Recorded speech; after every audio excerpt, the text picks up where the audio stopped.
नमस्कार बच्चों। सिवधाम YouTube channel में आपका हार्दिक स्वागत है, अभिनंदन है। देखिए, हमारा जो टॉपिक चल रहा था वो चल रहा था सीएफटी। कौन सा? सीएफटी।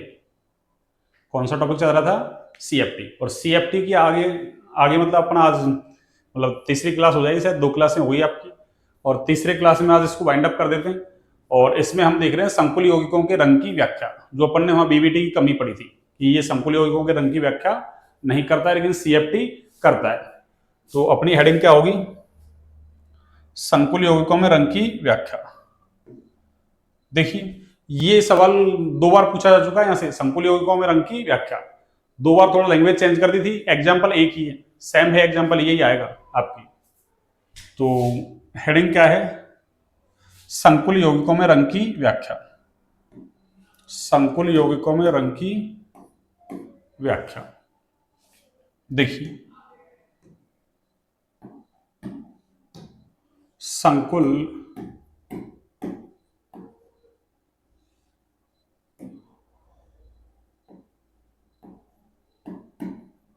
यौगिकों में संकुल यौगिकों में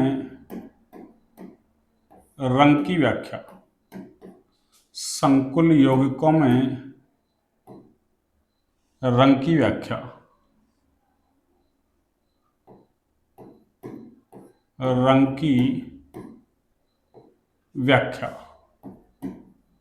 देखिए, संकुल यौगिकों में रंग की व्याख्या कैसे करेंगे, सुनिए।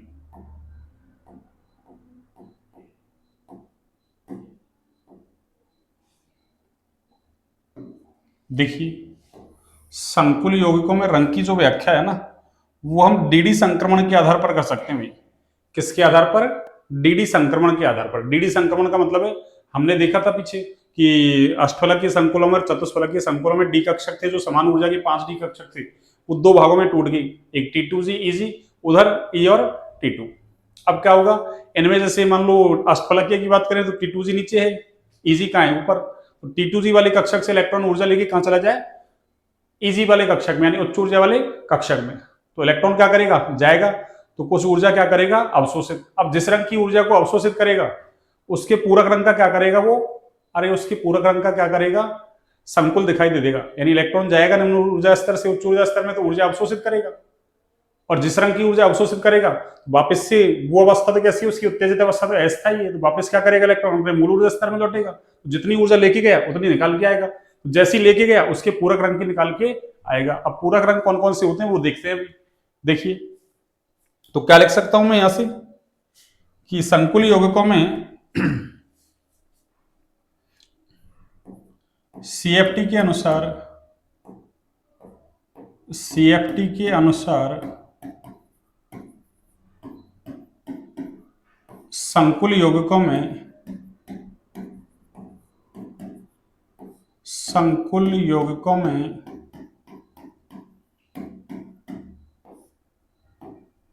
संकुल यौगिकों में रंग की व्याख्या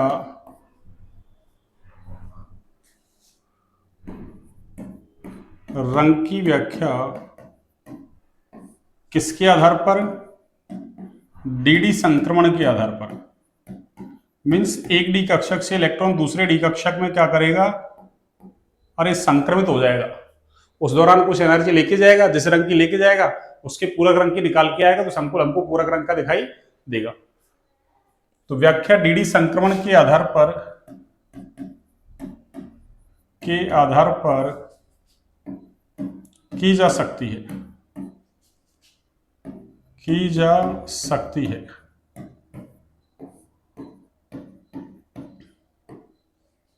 जिसके अनुसार, जिसके अनुसार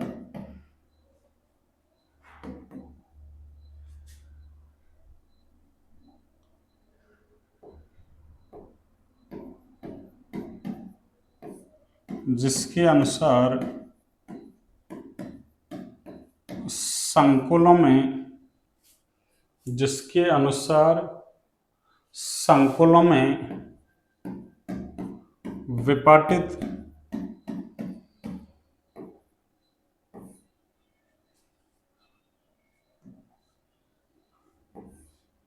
डी कक्षकों में विपाटित डी कक्षकों में जिसके अनुसार संकुलों में विपाटित डी कक्षकों में इलेक्ट्रॉन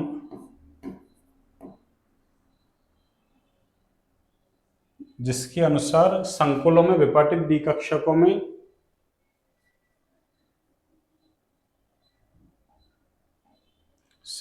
विपाटित डी कक्षकों में संक्रमण के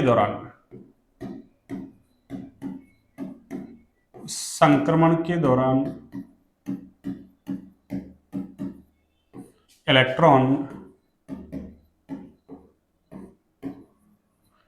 कुछ ऊर्जा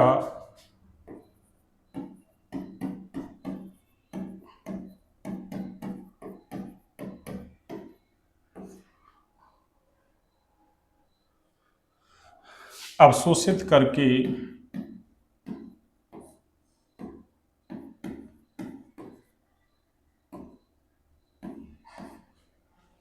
निम्न ऊर्जा वाले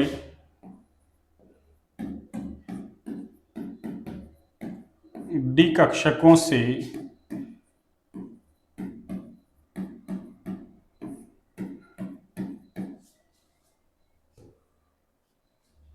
उच्च ऊर्जा वाले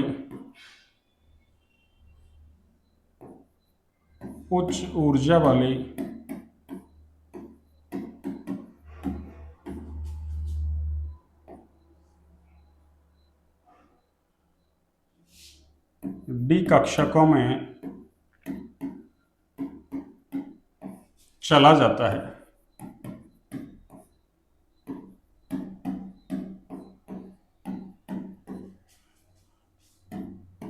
जिससे संकुल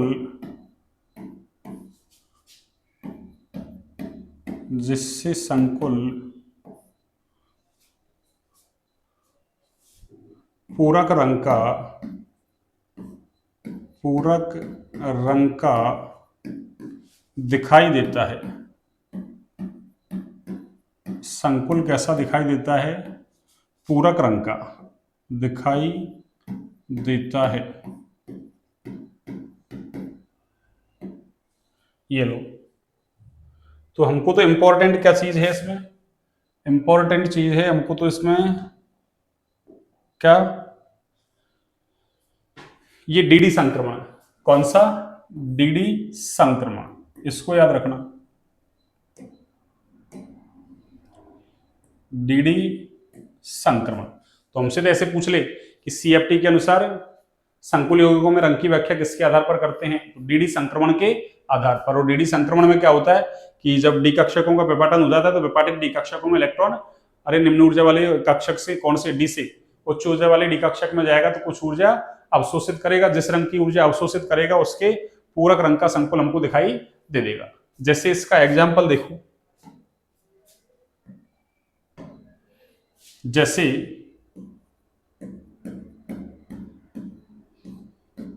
TI, यही एग्जाम्पल कई बार दिया है। H2O का होल 6 + 3 संकुल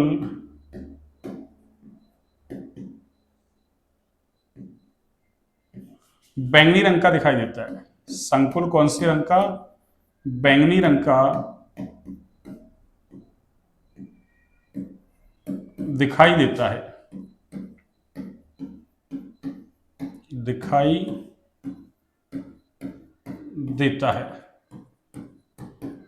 तो आपको तो अगर आ जाए ऐसे 2 नंबर में तो आप तो क्या करेंगे कि भाई संकुल यौगिकों में ना सीएफटी के अनुसार संकुल यौगिकों में रंग की व्याख्या किसके आधार पर कर सकते हैं? डीडी संक्रमण के आधार पर।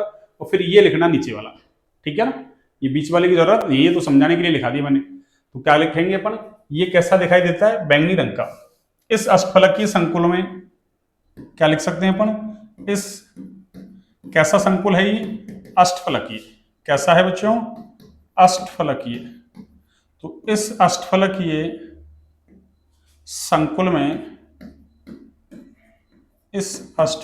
संकुल में,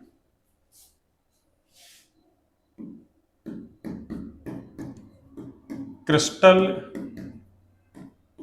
क्षेत्र विपाटन के पश्चात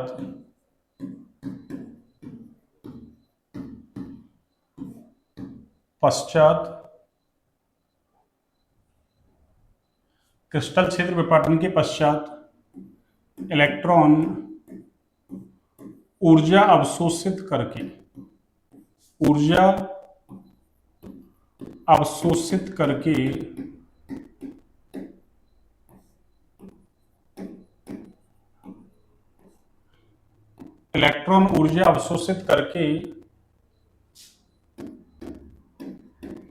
निम्न ऊर्जा वाले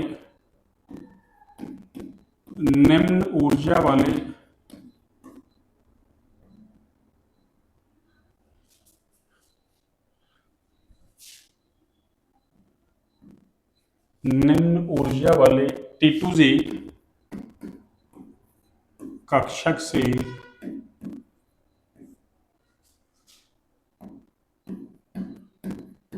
उच्च ऊर्जा वाले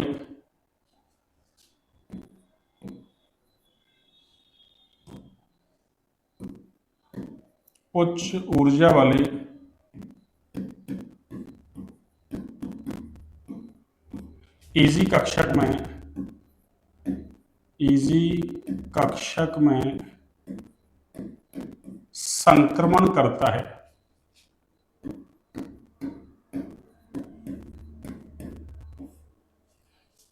इलेक्ट्रॉन ऊर्जा अवशोषित करके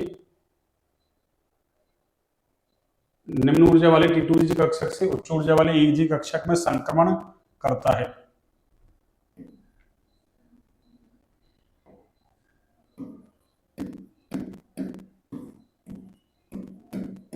निम्न ऊर्जा वाले अवशोषित करके निम्न ऊर्जा वाले कक्षक से उच्च ऊर्जा वाले कक्षक में संक्रमण करता है तो पीले हरे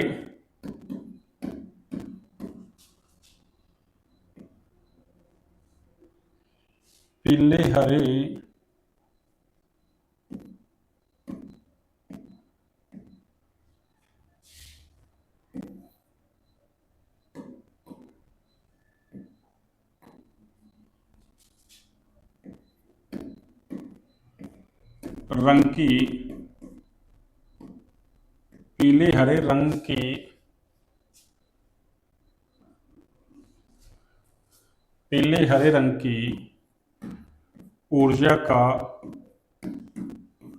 अवशोषण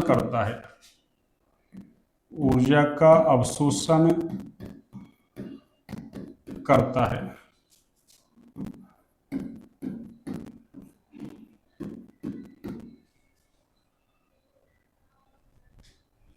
जिसके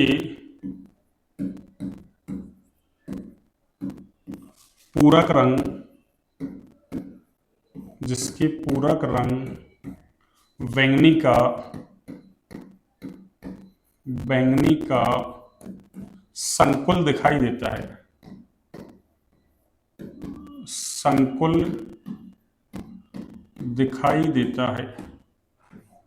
पूरक रंग बैंगनी का संकुल दिखाई देता है।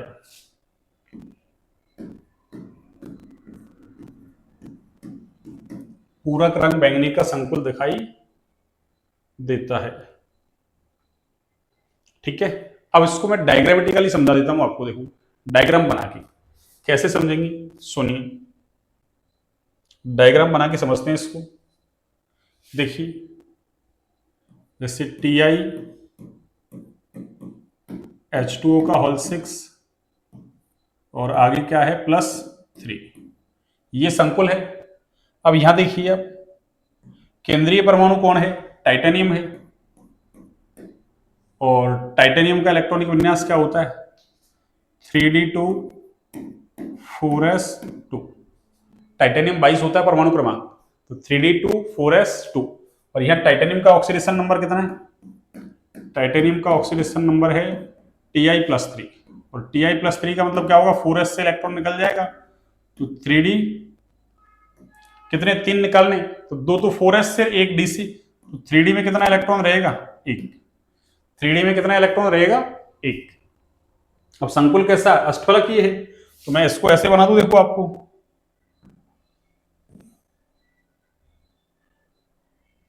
इसके पास 5 तो क्या है, ये डी कक्षक।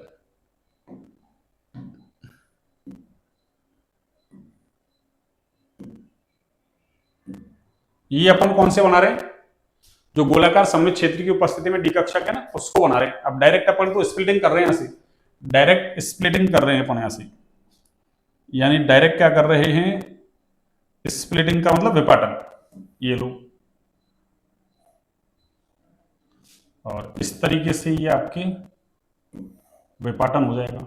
ये लो, तो डी कक्षकों में ये कौन सा कक्षक है, आपकी 3D कक्षक है।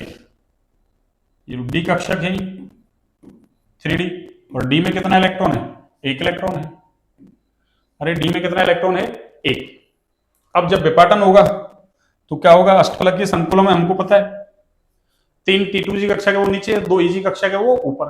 अब कैसे पता चला अष्टफलकीय संकुल है, अरे इसकी समन्वय संख्या 6 है भाई, 6 H2O लिगेंड जुड़े हुए हैं, एक्वा लिगेंड, H2O का मतलब एक्वा, H2O का नाम क्या है, एक्वा लिगेंड के अंदर। तो यहां से देखिए 3 कक्षक तो ये रहे, और 2 कक्षक ये रहे।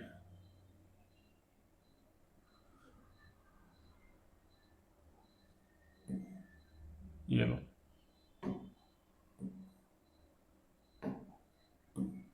हाँ जी, ये 2 कक्षक और ये 3 कक्षक हैं आपके।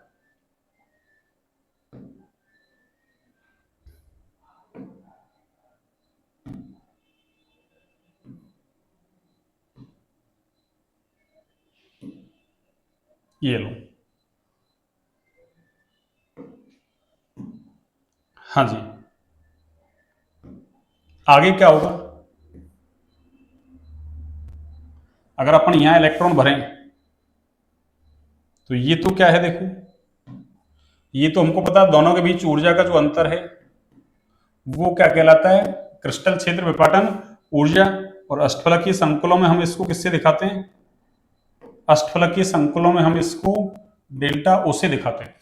अब ये डी कक्षकों में एक इलेक्ट्रॉन है, तो विपाटित होने के बाद कहा, ये यहाँ पे आ जाएगा। और ये 3 कक्षक कौन से हैं, अरे ये T2G कक्षक है भाई, कौन से हैं, T2G। और ये 2 कक्षक कौन से हैं, ये वाले हैं आपके EG। ये कौन से हैं, EG। अब यहां से क्या करें, अरे इलेक्ट्रॉन एनर्जी ले, ये लो, एच न्यू का मतलब एनर्जी, ई बराबर एच न्यू, प्लैंक का क्वांटम सिद्धांत। तो इलेक्ट्रॉन क्या होगा, निम्न ऊर्जा स्तर से कहां जाएगा, उच्च ऊर्जा स्तर में जाएगा। कौन से स्तर में, उच्च ऊर्जा स्तर में जाएगा। और उसको मैं ऐसे बना सकता हूं, देखो आप चाहें तो इसको मैं ऐसे बना सकता हूं कि 3 कक्षक ये रहे और 2 कक्षक ये रहे हमारे।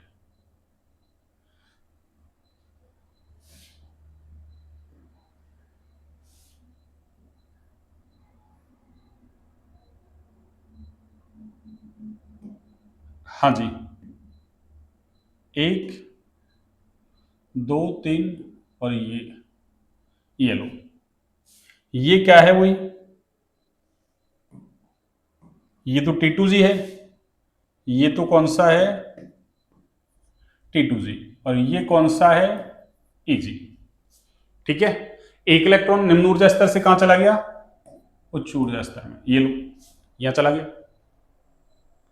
तो इसने ऊर्जा ली कब, जब ये T2G कक्षक में था, एनर्जी ली, तो एनर्जी लेके निम्न ऊर्जा स्तर से कहां चला गया, उच्च ऊर्जा स्तर में। अरे निम्न ऊर्जा स्तर से कहां चला गया, उच्च ऊर्जा स्तर में। तो ये इसकी कौन सी अवस्था है, ये तो कौन सी अवस्था थी, मूल अवस्था। ये लो, ये तो मूल अवस्था में है। ये तो कौन सी अवस्था है, मूल अवस्था। और ये कौन सी अवस्था है, उत्तेजित अवस्था। भाई इलेक्ट्रॉन एनर्जी लेके उच्च ऊर्जा स्तर में जाएगा, तो ये अवस्था कौन सी है भाई, उत्तेजित अवस्था। ये लो, कौन सी अवस्था है, अरे उत्तेजित अवस्था।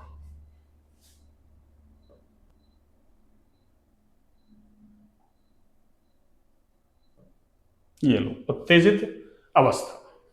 इस तरीके से अपन ने क्या कर दिया, इस संकुल यौगिक में रंग की व्याख्या कर दी अपन ने। इस संकुल यौगिक में क्या कर दी, रंग की व्याख्या। ठीक है, आपको इस तरीके से समझाना है। अगर आता है 2 नंबर में पूछा है इसको, 1 नंबर में पूछा है, 2 में पूछा है, तो क्या करोगे आप, इतना लिखोगे डीडी संक्रमण के आधार पर, और ये नीचे वाला ये लिखोगे, और फिर क्या करोगे आप, उसके बाद करोगे आप ये डायग्राम बनाओगे। और अगर 1 नंबर में आ जाए तो ये डायग्राम बना लो और डायरेक्ट लिख दो TiS2 का होल 6+2 कैसा है, ये +3 कैसा है, बैंगनी रंग का संकुल है, क्योंकि इसमें क्रिस्टल क्षेत्र विपाटन के बाद इलेक्ट्रॉन निम्न ऊर्जा वाले अरे T2G कक्षक से उच्च ऊर्जा वाले EG कक्षक में जाते हैं, तो पीले हरे रंग की विकिरणों का अवशोषण करते हैं या ऊर्जा को अवशोषित करते हैं, इसलिए संकुल बैंगनी रंग का दिखाई देता है। ऐसे दिखा दो शॉर्ट में। ठीक है, किसी को दिक्कत है? अब सुनिए आगे, आगे की बात क्या है, सुनिए आगे। अगर लिगेंड नहीं है, मान लो भाई उस कॉम्प्लेक्स के अंदर लिगेंड ही नहीं है, तो फिर क्रिस्टल क्षेत्र विपाटन होगा ही नहीं। अरे ये जो डी कक्षक विपाटित हो रहे हैं ना, ये विपाटित होंगे नहीं, और संकुल कैसा दिखाई देगा, कलरलेस दिखाई देगा। तो क्या कह सकते हैं अपन,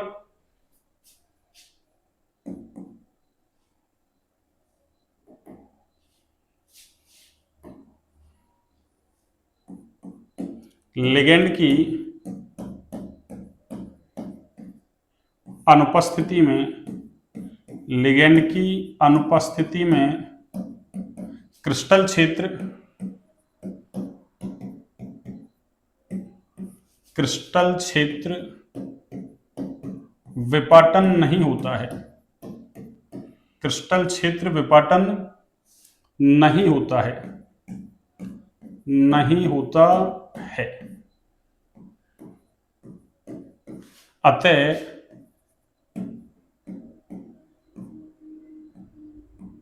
संकुल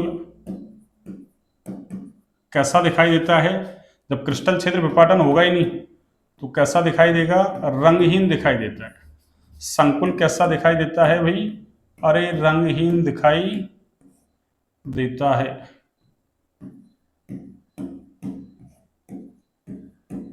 संकुल कैसा दिखाई देता है, रंगहीन। संकुल कैसा दिखाई देता है भाई, रंगहीन दिखाई देता है। जैसे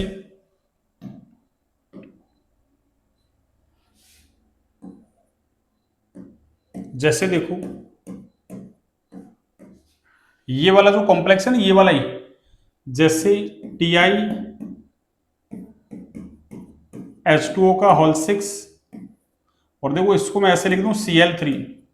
अरे Cl3 का मतलब 1 Cl पर 1 माइनस, तो 3 पर 3 माइनस, तो उस पर 3 प्लस। इस कॉम्प्लेक्स में, अरे यही कॉम्प्लेक्स तो है ही TiH2O का होल 6+3।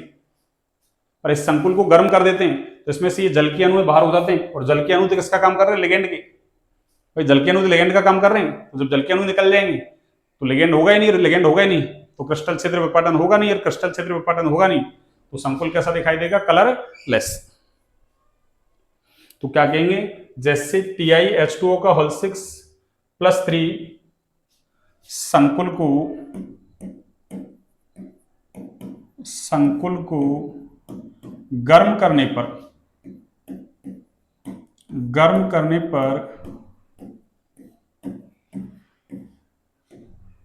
इसमें से जल के अणु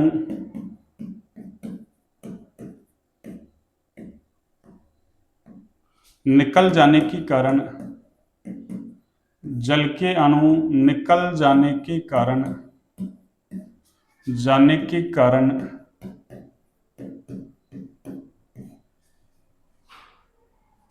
इसमें से जल के अणु निकल जाने के कारण यह रंगहीन दिखाई देता है। कैसा दिखाई देता है भी, रंगहीन दिखाई देता है।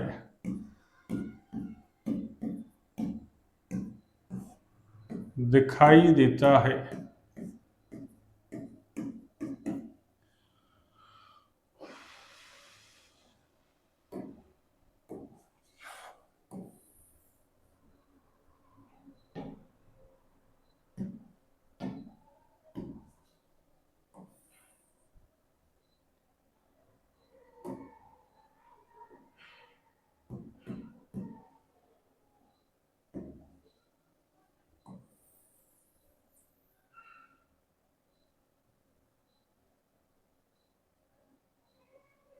ये लो,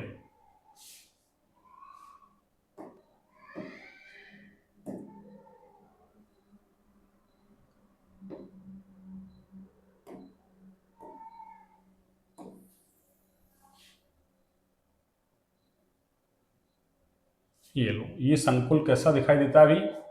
अरे रंगहीन दिखाई देता है। तो अगर लिगेंड है ही नहीं तो फिर क्या होगा?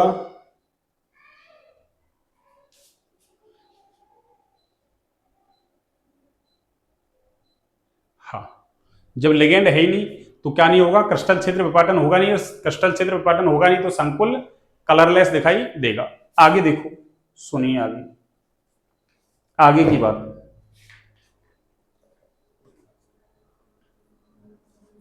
तो अब यदि अपन मान लो किसी संकुल पर लिगेंड का प्रभाव देखना है, किसी संकुल पर लिगेंड का प्रभाव, तो मैं देखो एक एग्जांपल लेता हूं, आपके एनसीईआरटी में दे रखा है। तो क्या लिख सकते हैं अपन कि संकुल पर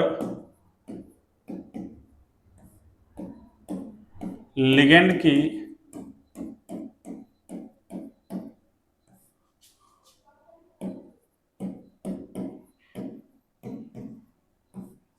संकुल पर लिगेंड के प्रभाव को निम्न उदाहरण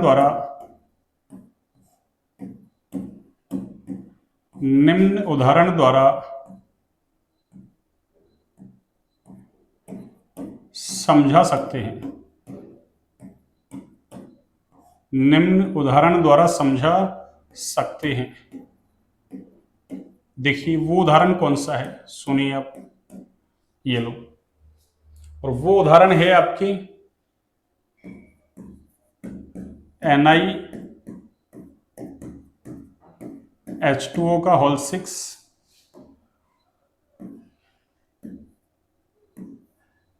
NiH2O का होल 6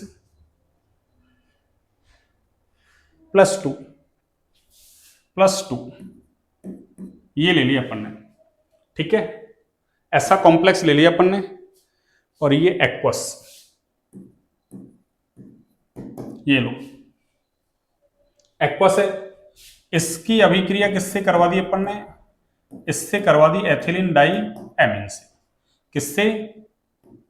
एथिलीन डाई एमीन से। तो ये जो कॉम्प्लेक्स है ना आपकी, ये हरे रंग का है भी, ये कॉम्प्लेक्स कैसा है? हरे रंग का। जब कब? जब इसके साथ में 6 क्या है? एक्वा लिगेंड जुड़े हुए हैं। एक्वा का मतलब H2O। इसकी अभिक्रिया एथिलीन डाइअमीन से करवा दी, और जैसे ही एथिलीन डाइअमीन से इसकी अभिक्रिया होगी तो देखना आप क्या होगा। हमको पता है एथिलीन डाइअमीन कैसा है? एक द्विदंतुक लिगेंड है। कैसा लिगेंड है? द्विदंतुक। इसका मतलब एक एथिलीन डाइअमीन क्या करेगा? 2 जल को यहां से बाहर कर देगा, तो क्या बनेगा? Ni, ये रह जाएगा आपके H2O का होल 4, और इधर कौन आ जाएगा? En, ये लो, और चार्ज अभी भी इस पे कैसा रहेगा? प्लस का 2। अरे चार्ज इस पे कैसा रहेगा? अभी भी प्लस का 2। क्यों? एथिलीन डाइअमीन उदासीन लिगेंड, जल भी कैसा था? उदासीन, और 2 जल के अणु क्या हो जाएंगे यहां से बाहर? एक्वस, और ये 2 जल के अणु बाहर। देखो अब जो कॉम्प्लेक्स है ना, इसका जो रंग है वो कैसा है भी? हल्का नीला। इसका मतलब एक लिगेंड को दूसरे लिगेंड से प्रतिस्थापित कर रहे हैं, तो देखो कलर में चेंज हो गया। कलर में क्या हो गया? चेंज। और कैसा दिखाई दे रहा है? हल्का नीला। अब क्या करूं मैं आगे? देखना,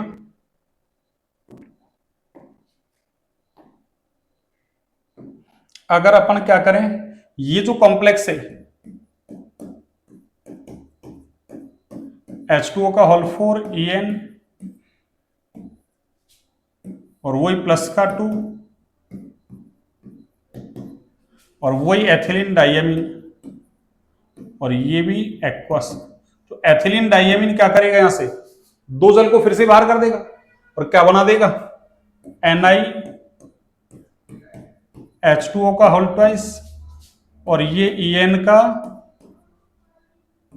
होल ट्वाइस, और इस पे कैसा चार्ज आएगा? +2, और ये एक्वस, और फिर से ये 2 H2O बाहर। ठीक है।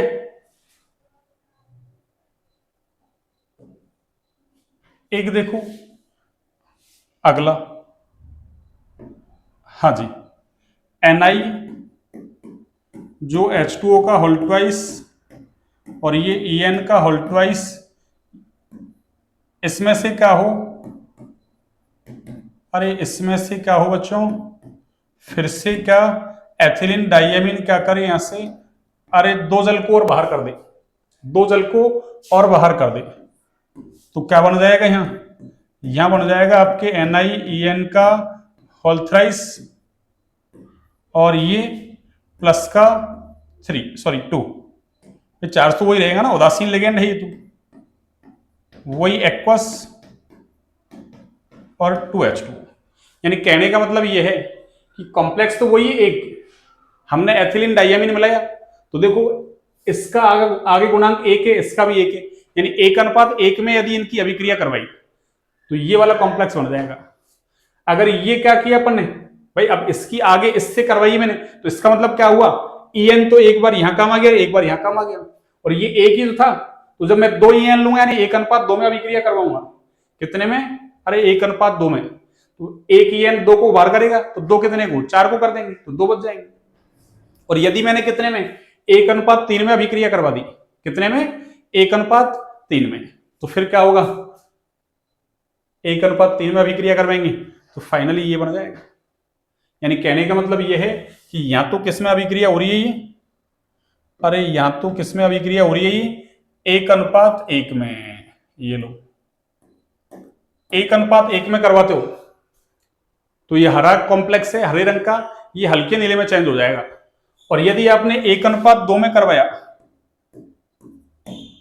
तो फिर क्या होगा, ये जो है ना हल्का नीला है, कौन सा, हल्का नीला, ये हल्का नीला है, ये किस में चेंज हो जाएगा, नीले में, या कह दो नील लोहित, जैसे लोहा होता है ना ऐसा नील लोहित, नीला और लोहा जो है उसके जैसे कलर का, यानी मिक्स हो जाएगा उसका, नीला या फिर नील लोहित हो जाएगा ये।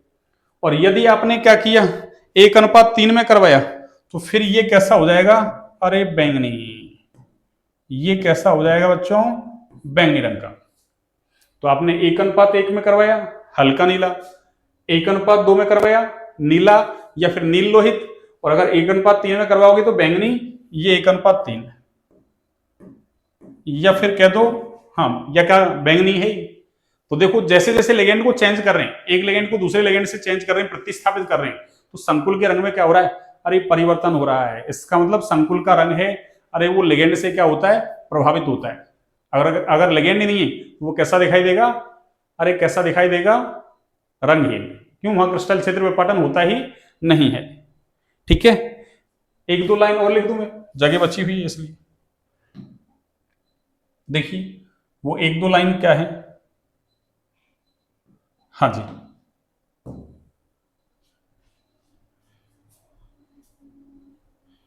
देखो यानी निर्जल कॉपर सल्फेट, ये तो पता ही है आपको, अरे निर्जल कॉपर सल्फेट, निर्जल यानी जल नहीं है, या फिर आपकी किताब में ऐसे लिख रखा है अजलीय, ए मीन्स नहीं, जलीय मीन्स जल नहीं, तो अजलीय कॉपर सल्फेट कैसा, अरे रंगहीन दिखाई देता अभी, कैसा, रंगहीन, या यूं कह दो सफेद, अरे रंगहीन नहीं लिखा हो ना ऑप्शन में तो फिर वो कैसा हो जाएगा, सफेद हो जाएगा, कैसा हो जाएगा, सफेद।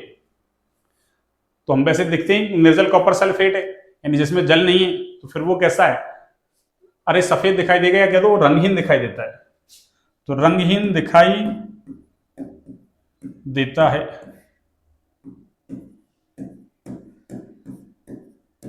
जबकि ऐसा है कॉपर सल्फेट डॉट, अरे कॉपर सल्फेट डॉट 5H2, ये कैसा दिखाई देता है, अरे नीला दिखाई देता है, नीला दिखाई देता है, कैसा दिखाई देता है बच्चों, अरे नीला दिखाई देता है। तो एजलीय या निर्जल कॉपर सल्फेट कैसा है? सफेद। और वो कैसा है? अरे ये कैसा है? नीला। कैसा है? नीला। नीला तोता। नीला तोता ही कहते हैं इसको। ये डायरेक्ट याद रखना आपको, ये इसमें ज्यादा दिमाग नहीं लगाना आपको। इसमें किसमें? अरे ये एजलीय कॉपर सल्फेट या निर्जल कॉपर सल्फेट लिखा है ना, हाँ, ये डायरेक्ट याद रखना हमको। क्यों? हम छोटी क्लास से पढ़ते आ रहे हैं इसको कि कॉपर सल्फेट डॉट 5H2O है, तो वो कैसे रंग का है? नीला। नीला तोता कहते हैं इसको। ठीक है, अब देखिए आप आगे नेक्स्ट। आज इसको CFT को खत्म कर देते हैं, अब ज्यादा कुछ नहीं बच रहा है इसमें। इसमें दो वो है आपके रत्न, एक तो है पन्ना और एक है कौन सा ये, एक तो पन्ना है आपके, एक माणिक, रूबी। RUBY, रूबी मीन्स माणिक। अब ये भी कैसे कलरफुल दिखाई देते हैं, तो उसका कारण क्या है? देखो सुनो, सबसे पहले माणिक के लेते हैं अपन।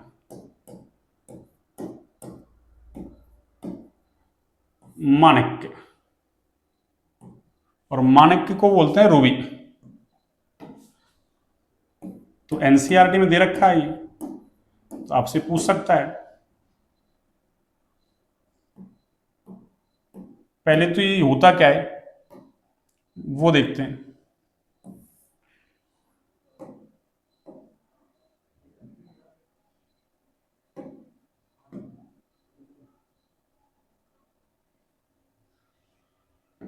हाँ जी, देखिए माणिक जो है ना रूबी, इसमें क्रोमियम प्लस 3 आयन होता है। कौन? Chromium plus 3 ion. और एलुमिना का मतलब एलुमिना का जालक होता है, उसमें बीच बीच में क्या है? Chromium ion. क्या कहा मैंने? एलुमिना यानी Al2O3, उसका क्या होता है? अरे क्रिस्टल जालक होता है, और उसके बीच बीच में क्या है? Chromium plus 3 ion. तो क्या कहेंगे? यह है क्रोमियम प्लस 3 आयन युक्त एल्यूमिनियम का क्या है? ऑक्साइड। क्या है? एल्यूमिनियम का ऑक्साइड है। तो क्या लिखेंगे? यह Cr+3 आयन युक्त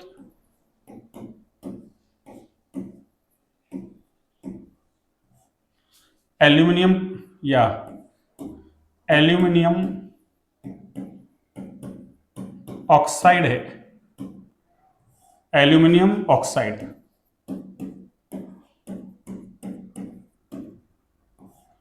यानी Al2O3, जिसको एलुमिना बोलते हैं अपन। तो एलुमिना का क्रिस्टल जालक है, उसमें बीच बीच में क्या लगे हुए हैं?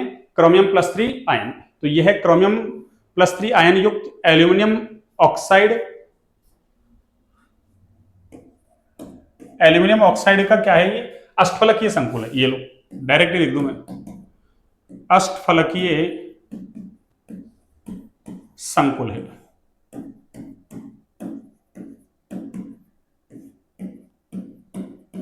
तो कोई हमसे पूछे माणिक क्या है, तो माणिक क्रोमियम प्लस 3 आयन युक्त एल्यूमिनियम ऑक्साइड का अष्टफलकीय क्या है?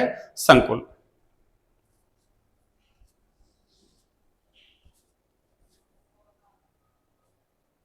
ठीक है, अब एल्यूमिनियम का तो भाई एल्यूमिनियम के ऑक्साइड का जालक है, उसमें बीच बीच में क्रोमियम प्लस 3 आयन है। तो बीच बीच में जो क्रोमियम प्लस 3 आयन है, तो यहाँ क्रोमियम प्लस 3 आयन में क्या है? अरे डी कक्षक है, उनका क्या होगा? विपाटन। और वहां क्या हो जाएगा? DD संक्रमण। उस वजह से माणिक कैसा दिखाई देगा? अरे माणिक कैसा दिखाई देगा भाई? कलरफुल दिखाई देगा। कैसा दिखाई देगा? कलरफुल। तो क्या लिख सकते हैं अपन यहां से? सुनिए,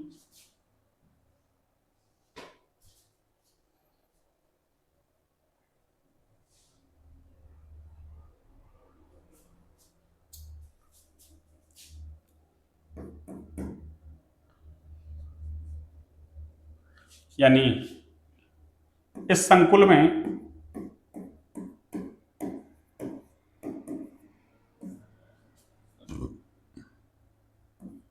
क्रोमियम प्लस 3 आयन वाले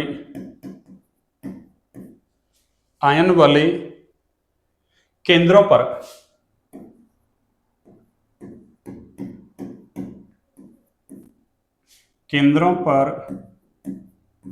इस संकुल में क्रोमियम प्लस 3 आयन वाले केंद्रों पर DD संक्रमण। कौन सा संक्रमण?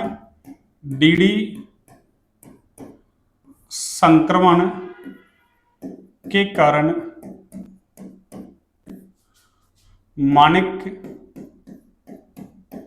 RUBY, रूबी मीन्स माणिक, कैसा दिखाई देता है? कलरफुल, रंगीन दिखाई देता है। कैसा दिखाई देता है भाई? रंगीन दिखाई देता है।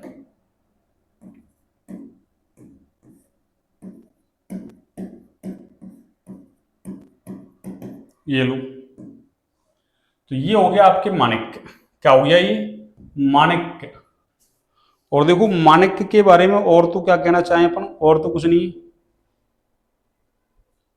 माणिक जो है ना, ये आपके एनसीईआरटी में लिख रखा है। वैसे तो ये उसके जैसा सवाल है, जीके के जैसा, पर रख लो याद, अपना क्या दे रहा है। ठीक है ना, पूछ ले एनसीईआरटी, कहीं से पूछ ले, कुछ भी पूछ सकती है एनसीईआरटी। तो ये जो है ना,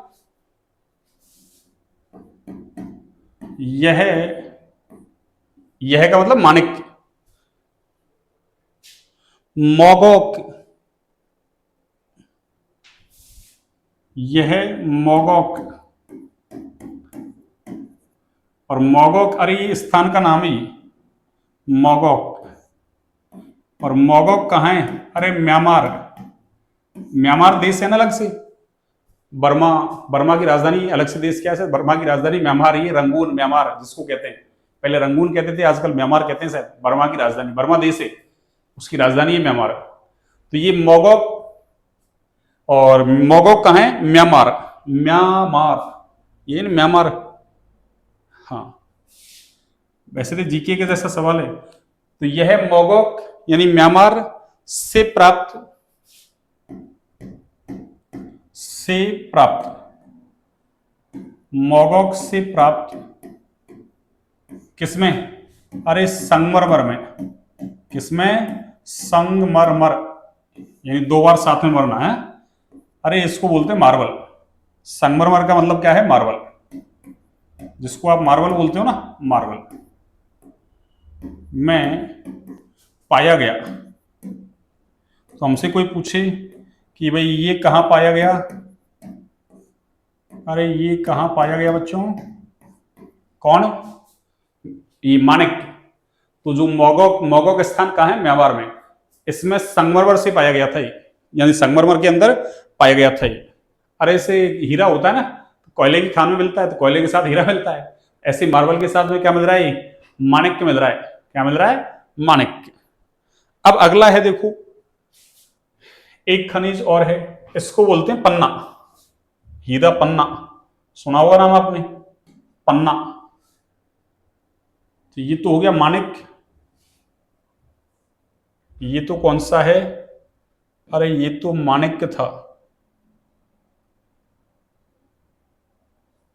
माणिक। ये लो। और अब कौन सा देख रहे हैं अपन? पन्ना। अगला क्या है? पन्ना।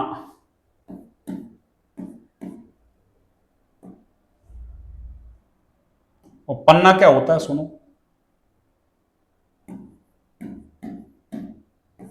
पन्ना को इंग्लिश में बोलते हैं क्या? एमेरल्ड।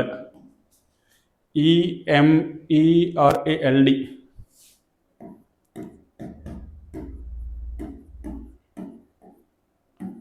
एमेरल्ड, पन्ना।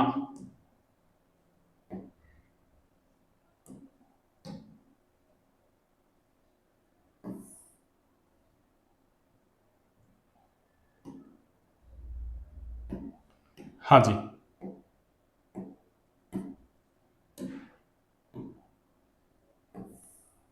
पन्ना। देखिए पन्ना क्या है सुनो।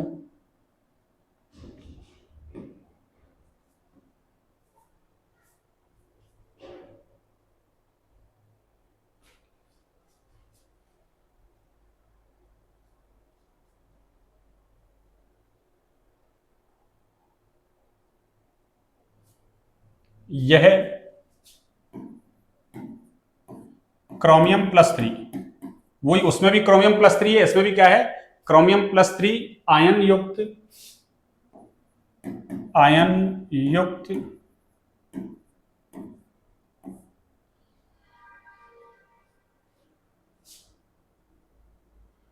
आयन युक्त बेरिल खनिज, ये खनिज है भाई, बेरिल खनिज।